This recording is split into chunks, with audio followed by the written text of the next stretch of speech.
estuvieron aquí la semana pasada, yo sé que la población de nuestra iglesia es bien flotante. Bien, gracias por haber estado con nosotros, los felicito. Hablé de una catarsis, hablé de lo que me tocó vivir cuando niño y lo traumado que estoy hoy con 41 años. Respecto de la iglesia, de muchas cosas que se les llamaba pecados, pero que en verdad no lo eran. ¿Se acuerdan o no? Yo de pie aquí, esto sin luz, sin aire acondicionado, sin cámara, sin nada, porque un tipo borracho se le ocurrió atravesar un poste y nos dejó sin luz. Entonces, dentro de eso hablamos, recuerdan, del pecado, que el pecado es una realidad, es algo que existe. Y ese pecado, muchas veces, lo que Dios más odia, más que el pecado externo o ese pecado que tú puedes ver, es el pecado interno, los secretos del alma. Y les leí un pasaje, recuerdan, en el libro de Proverbios. ¿Hay 6 cosas que el Señor odia? No, son 7 las que detesta, se corrige Salomón, ¿cierto? Y en eso va a ser el mensaje. Los ojos arrogantes, la lengua mentirosa, las manos que matan al inocente, el corazón que trama el mal, los pies que corren a hacer lo malo, el testigo falso que respira mentiras y el que siembra discordia entre hermanos. ¿Cierto? Ok. Y como en Simple Church todos son santos, nadie jamás en la vida ha hecho algo como esto. Está bien, súper bien, lo felicito. Pero resulta que eso no es del todo cierto. Porque probablemente en lo secreto de tu corazón, en lo secreto de nuestra alma, también hemos maquinado cosas. Y ese pecado, ¿por qué Dios odia tanto el secreto del alma? Porque el daño o el pecado que nosotros tenemos en nuestro corazón, tarde o temprano comienza a aflorar. Y comienza a dañar a otros. Resulta que cuando nosotros como iglesia nos comenzamos a enfocar en el pecado o en la maldad que tú puedes ver visiblemente en alguien, eso significa que ya hace mucho tiempo eso se estaba anidando en ese corazón. ¿No es así? Ahora, cuando hablamos de pecado, esto es una palabra re antigua y que nosotros como Simple Church somos modernos, entonces nos cuesta un poco hablar de esto.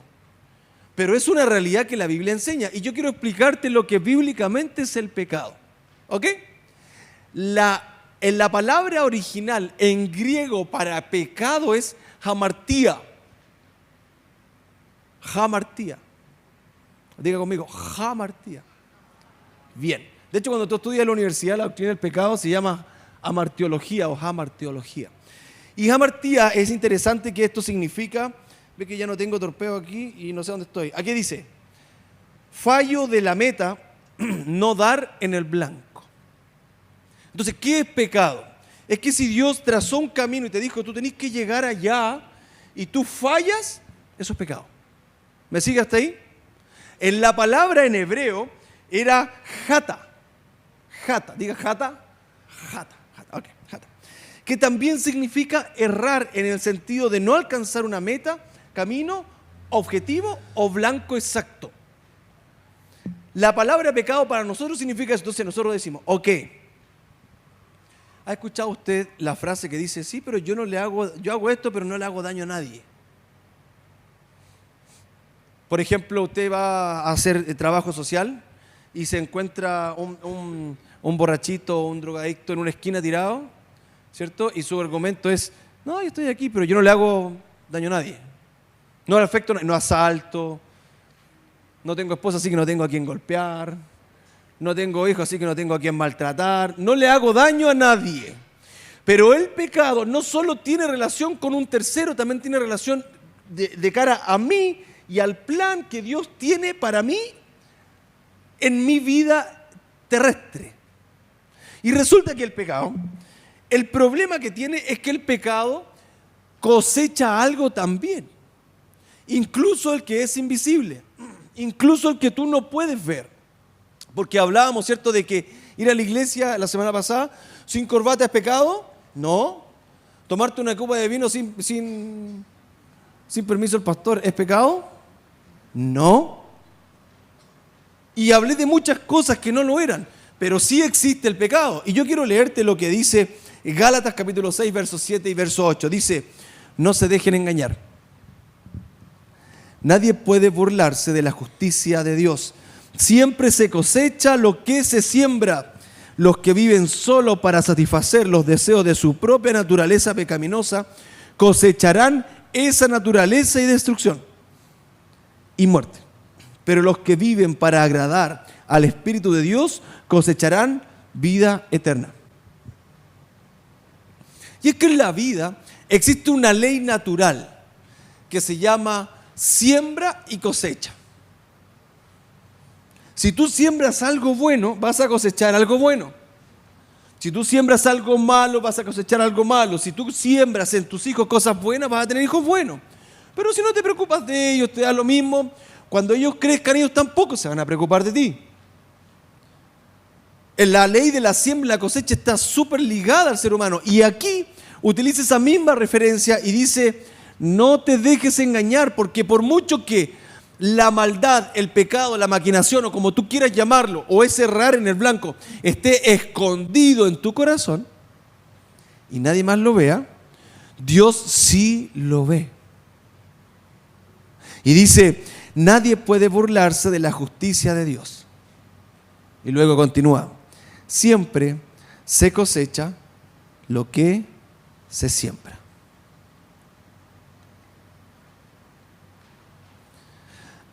A veces nos toca en la vida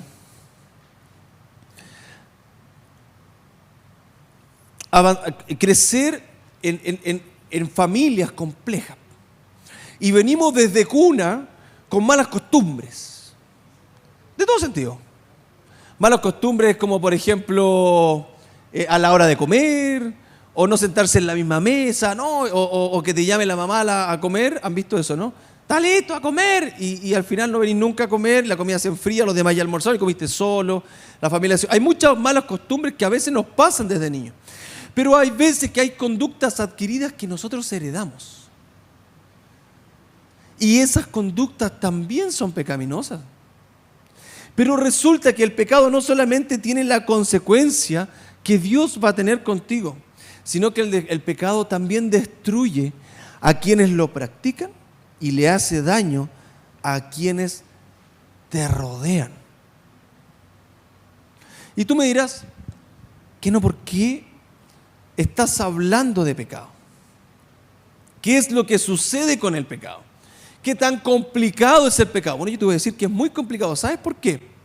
Porque el pecado trae consecuencias. Si tú vas al libro de Salmos, y lo vamos a poner en la pantalla, y los que trajeron su Biblia en el teléfono la pueden prender en Salmo 51 y vamos a leer del 1 al 12. Resulta que el rey David, ¿ha escuchado hablar del gran rey David? Resulta que el rey David acababa de mandarse el condoro más grande de su vida. ¿Entiende la palabra condoro? Okay. ¿Y para los extranjeros? ¿No? ¿Cómo sería para los extranjeros condoro? Argentino, ¿cómo sería? ¿Condoro también? ¿Ah? Error. No, pero una palabra más divertida. ¿Cómo me va a decir error? ¿No? ¿Ninguna? ¿No? ¿Papa frita? Esa es otra cosa. Ok. Y resulta que cuando él sucede eso, que había estado con Betsabé. ¿Cómo dicen los españoles condoro? ¿Español? ¿Cómo dice? ¿Ah?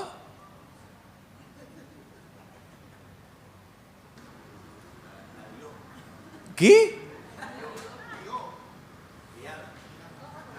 Yo estoy con audífono, ¿ah? Voy a mover. Ahora sí me matan. Camarógrafo, sígueme porque después me matan. Aquí estoy. ¿Cómo? Liada. La lió. La lió así. Okay. ¿De otra nacionalidad aquí? ¿No hay ninguna otra nacionalidad? ¿No quieren que les pregunte? ¿Peruano? ¿Cómo sería meter la pata? ¿Mandarse con errores? No vayan a Perú, son muy fome allá. ¿Hay otro? ¿Ah? La embarró. La jodió. ¿Cierto? Ok. Se había acostado con Betsabé. ¿Ok? No contento con eso, la dejó embarazada, o sea, estuvo harto rato, ¿ok?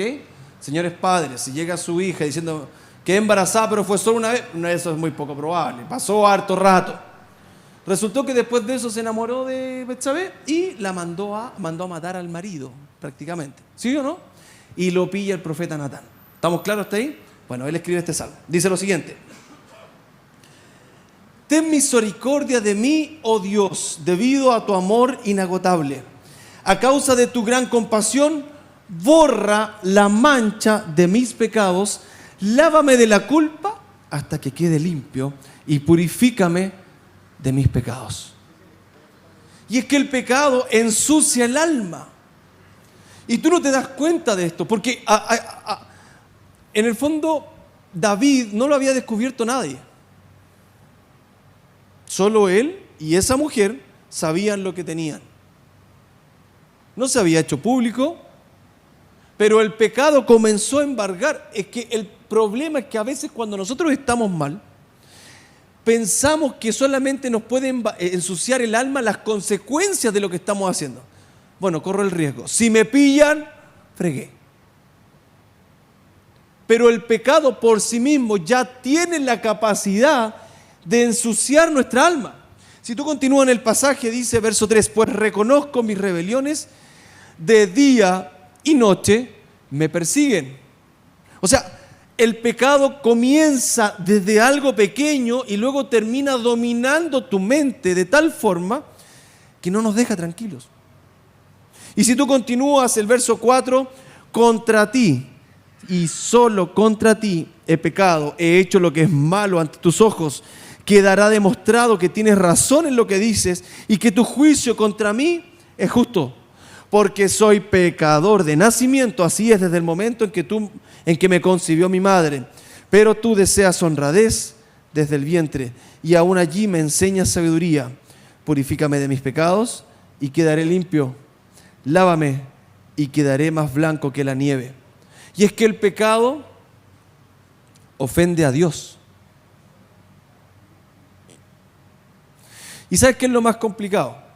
Que muchas veces tenemos miedo de hacer cosas malas, de portarnos mal, por temor a las consecuencias.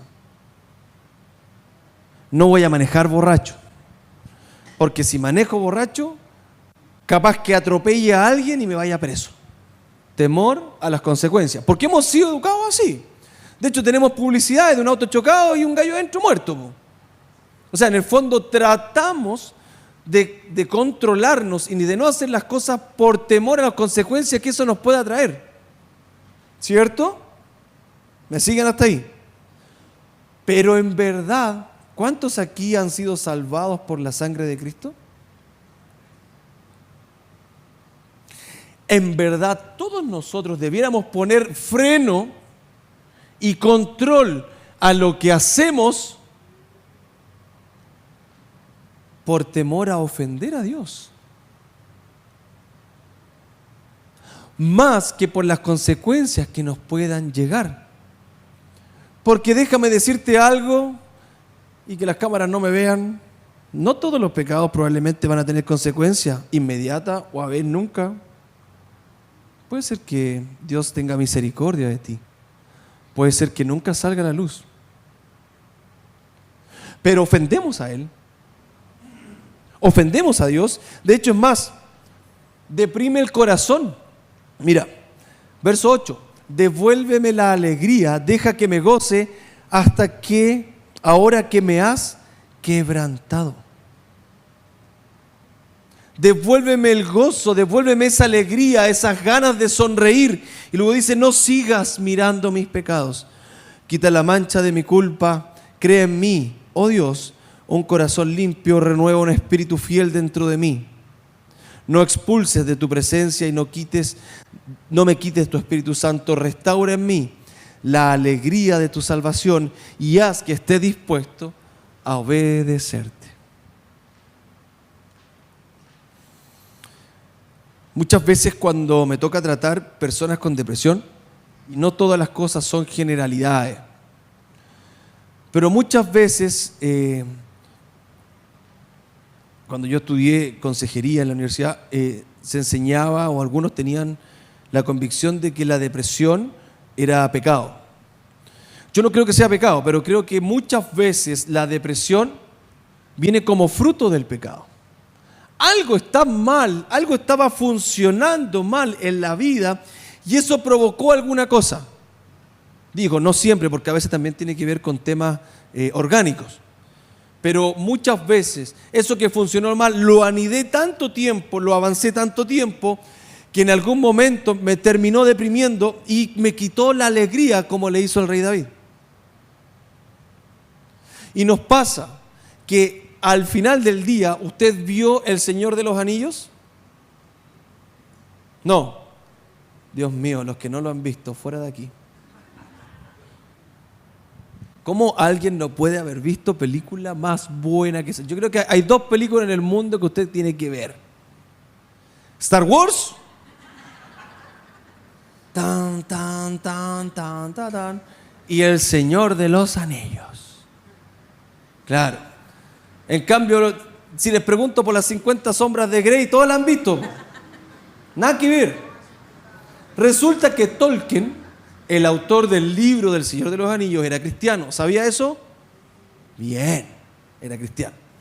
Y él quería mostrarle a su amigo cómo funcionaba el pecado.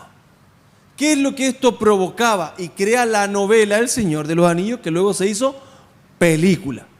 Si usted no la ha visto, está con un pie afuera del cielo y un pie adentro. Preocúpese, llegue a verla hoy día. Resulta que El Señor de los Anillos muestra un anillo. ¿Alguna vez usted ha visto El Señor de los Anillos en español de España? ¿No? Es muy malo, no lo vea. Entonces, pues hombre, ¿no?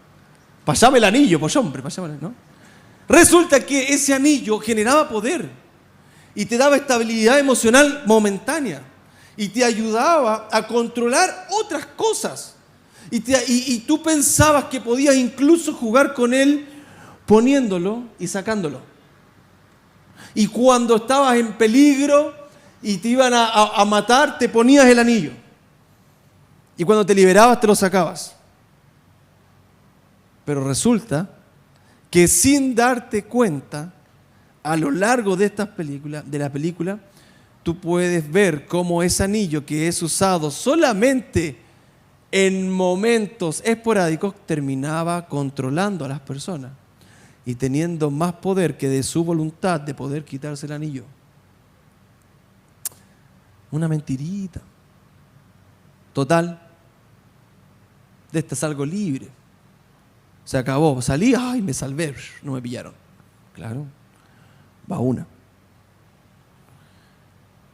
Después pasó otra cosa, no, señor carabinero, la licencia se me quedó.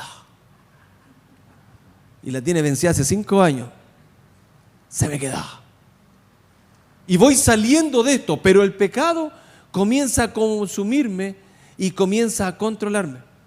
Y cuando en esta película posteriormente, que históricamente él ya había consumido varias personas para atrás, y lo toma el Hobbit, ¿cierto? Y toma esto para poder destruirlo en un monte y tirarlo a un volcán.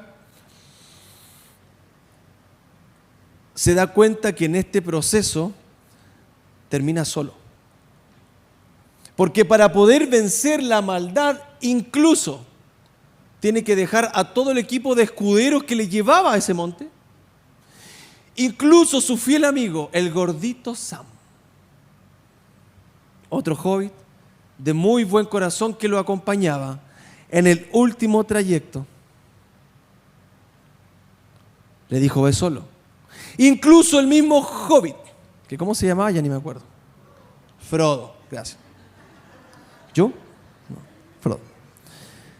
En el último momento se arrepiente de votarlo y el mismo Sam también tiene que ayudarle. Porque te comienza a consumir y el pecado también, aquel que carga ese pecado por ti también muere en soledad. ¿No le pasó eso a Jesús? Y mientras más te acercas a la luz, más solo puedes estar. Y mientras más estás cerca de la luz, también más comienzas a separarte de aquellas personas que te hacen mal. Y mientras más te acercas a la luz, más te das cuenta de que tienes que empezar a podar ciertas relaciones tóxicas que te hacen mal. Y mientras más te acercas a la luz, más te das cuenta de que tienes que comenzar a rodearte de personas que te ayuden en ese camino. Pero al final del día, la decisión es tuya.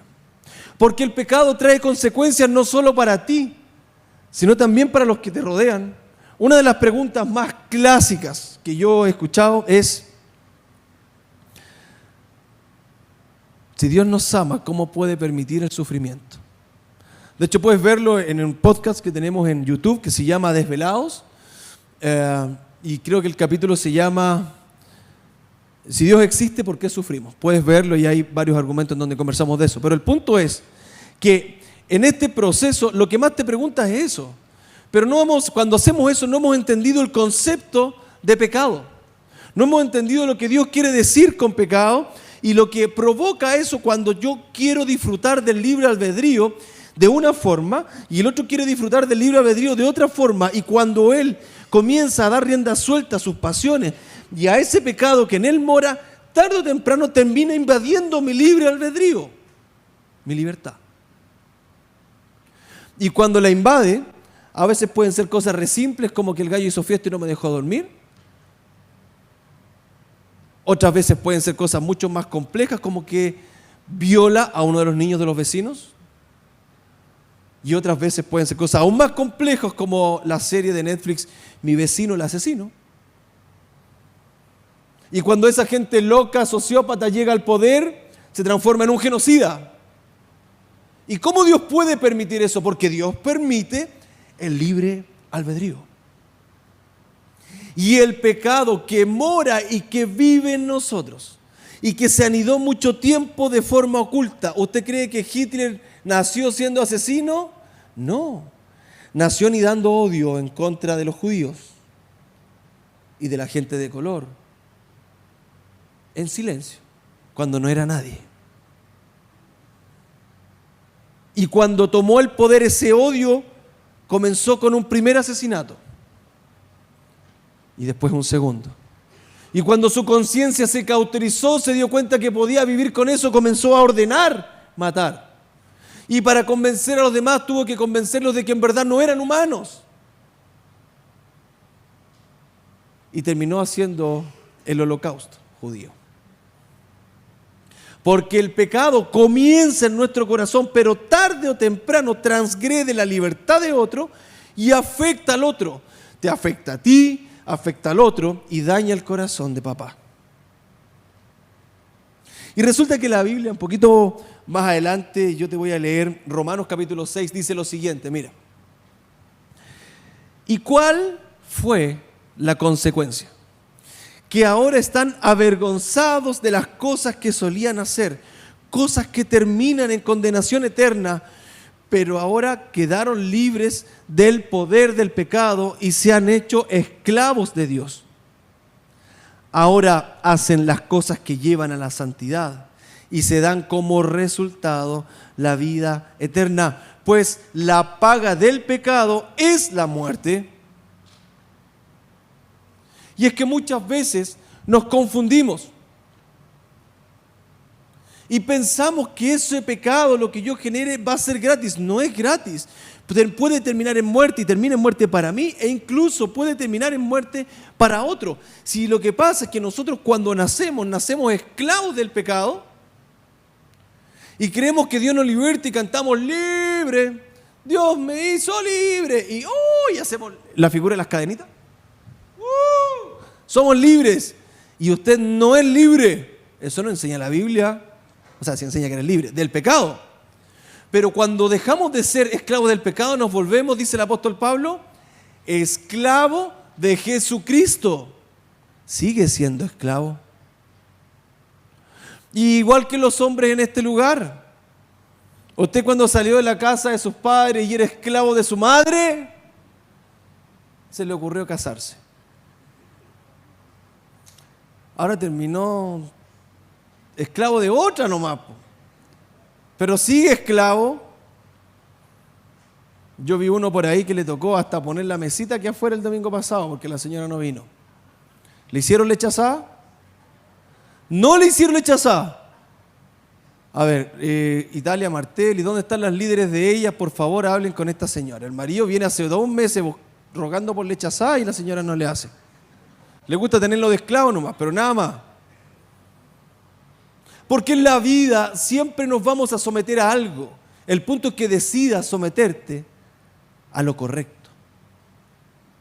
Y luego en el pasaje continúa y dice, pues, la paga que deja el pecado es la muerte, pero el regalo que Dios da es la vida eterna, por medio de Cristo Jesús, nuestro Señor.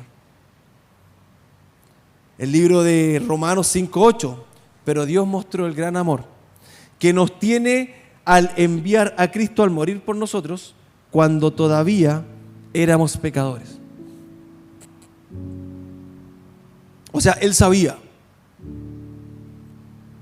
que nos íbamos a equivocar una y otra vez. Sabía que le íbamos a fallar 1556 veces y decidió morir. Y fue tanto lo que nos amó.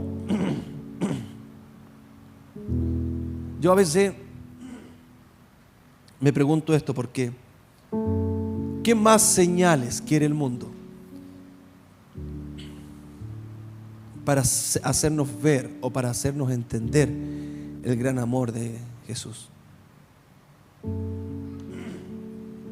Cuando el rico y Lázaro mueren, creo que lo conté en el Simplifícate, no me acuerdo, en alguna clase por ahí que hice. Bajan al seno de Abraham.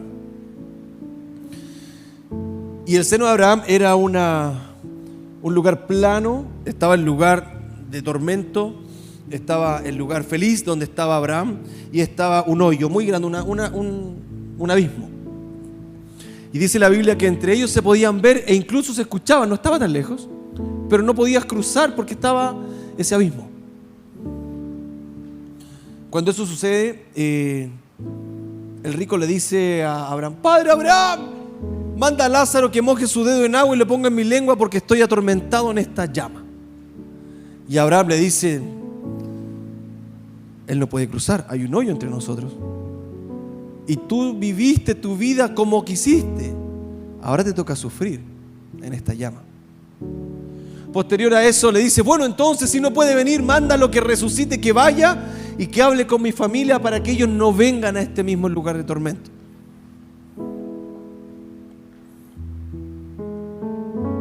Y Abraham le dice: a los profetas tienen. Si a ellos no escuchan, no van a escuchar un ángel, no van a escuchar aunque se le aparezca Jesucristo en persona. Y a veces nos pasa esto porque el hecho de la salvación, el hecho de creer en Jesucristo tiene relación con el sacrificio que Él hizo, que es suficientemente importante, y es más, tiene tanta consideración que han pasado 2000 años y todavía sigue siendo el evento más importante de la historia: el nacimiento y la muerte de nuestro Señor Jesucristo. Y a veces la gente va por la vida esperando que se le aparezca un ángel diciendo qué hacer. A veces la gente va por la vida esperando que Dios le diga algo para poder cambiar. Y no es eso lo que la Biblia enseña. Dice: mira la cruz, mira el sacrificio y date cuenta de todo lo que hice por ti. Que te amé tanto que cuando estabas muerto en tus delitos y pecados me compadecí de ti. Y hoy estamos aquí. Hay un pasaje que a mí me encanta que dice: pero si confesamos nuestros pecados a Dios, no a un pastor, no a un cura, no a alguien más, a Dios, Él es fiel y justo para perdonar nuestros pecados y limpiarnos de toda maldad. Y esto incluso es atemporal, porque Él perdona tus pecados hoy día, sabiendo que mañana vas a volver a cometerlos.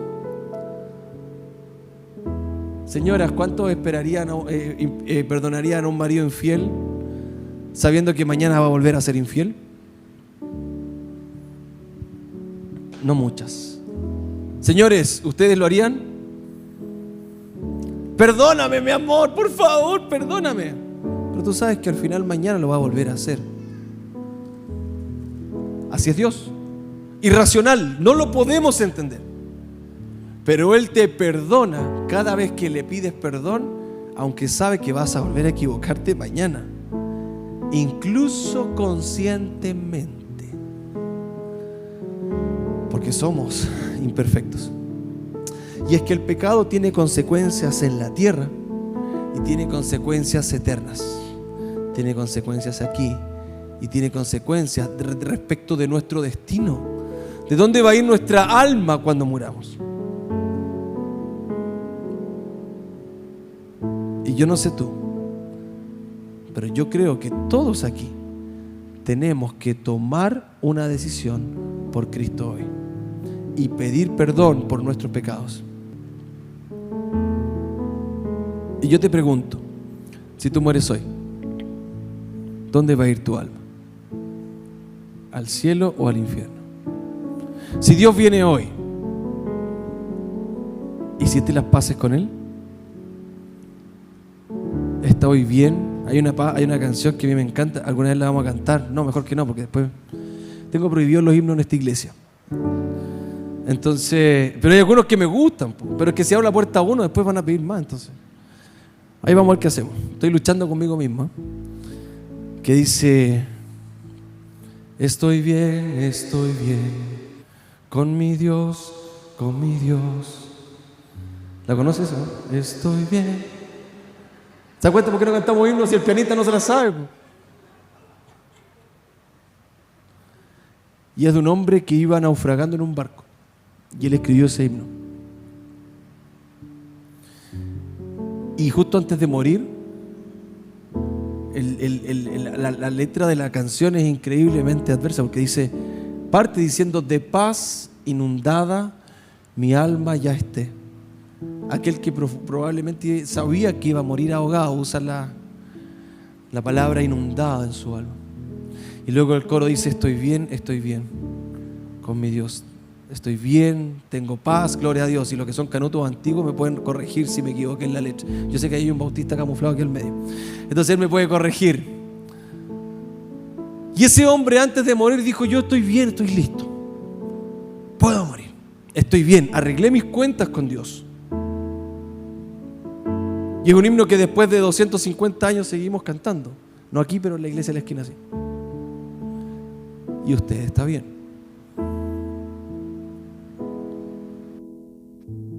Paces con Dios. Si no lo ha hecho, es el momento de hacerlo. Y yo quiero que tomemos un minuto para que usted cierre sus ojos, agache su cabeza y ahí en el silencio haga las paces con Dios.